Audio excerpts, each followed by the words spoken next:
Okay. You ready? Okay, now I'm ready for action.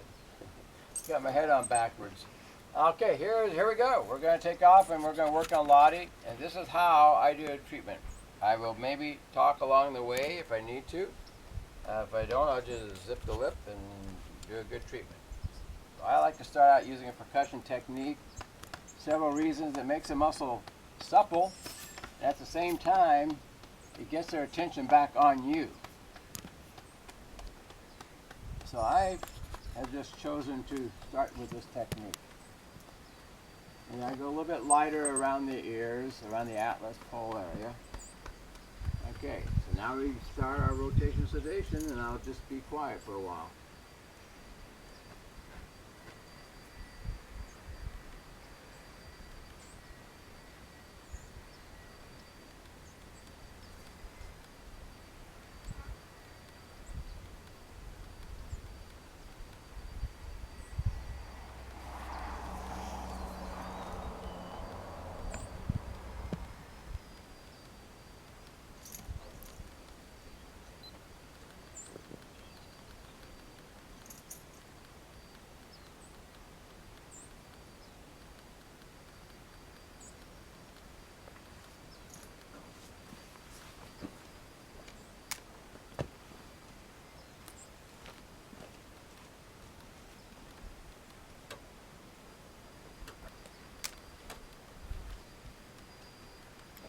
We have a crazy fly situation. The kelp is dying out here. It's that time of the year, and it draws a lot of flies. And we're right here on the ocean, here in Big Sur, California.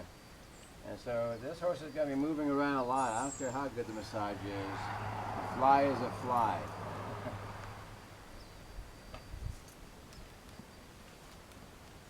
And they're pesky little guys. And you're going to see me doing some swatting also.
I like to spend time in the atlas area because that's where a lot of our problems are in both horses and humans.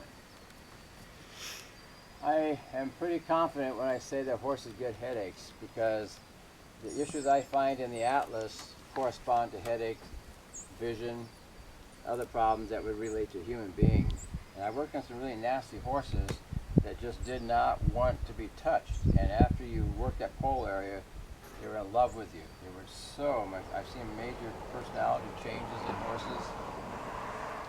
I've had horses that I've been able to do things to that the owners could not believe. Like a horse that had been gelded, the owner warned me not to go anywhere near the inside of that back leg, but as I had done the treatment on the horse, I just could tell this horse loved the treatment. And so I went ahead and I worked my way into the back leg, and he lifted his leg up and stuck it way out to the side and opened up for me to go in there and work some cross fiber work up where the old testicles used to be. And he loved it, and the owner could not believe. And she said, I can't believe what I'm seeing. I said, well, I said, if you had a great massage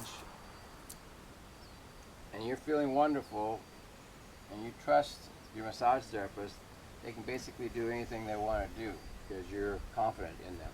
Well, this horse showed that what I was doing was really good and felt wonderful.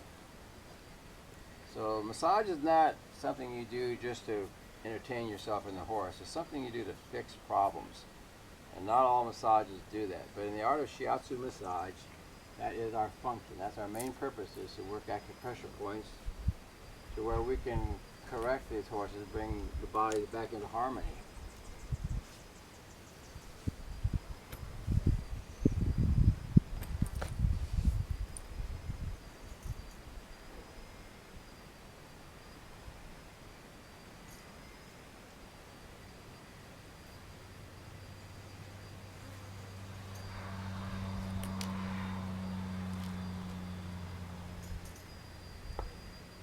We may need to have one of the students come over to the other side, because when I go to the back,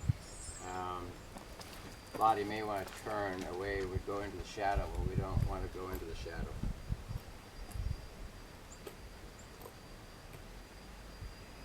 We got Tony Joe, it looks like, with her little skirt there. Is that your little skirt, Tony Joe? Okay. Your dress.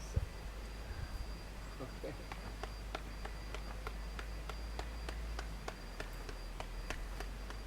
You can use a lot of pressure on the neck. Horses are not fragile. For those of you who think, oh man, he's hitting that horse. I've had people go, oh, I can't hit the horse like that. I don't want to hurt it. I said, you ought to watch a horse fight sometime. Now we're going to do a little suppling of the muscle, a little kneading here.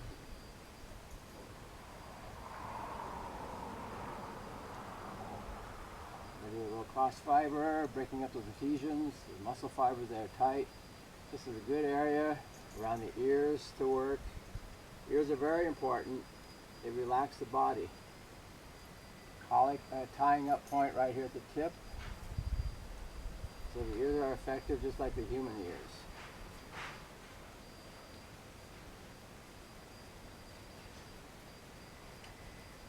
One of the greatest pleasures I've ever had in massage is doing horses, because as you can see, they love you, they kiss you.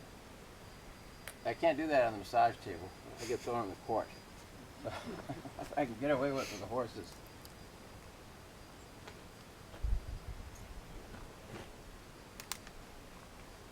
Then I'm going to go inside and I'm going to check some things inside the shoulder.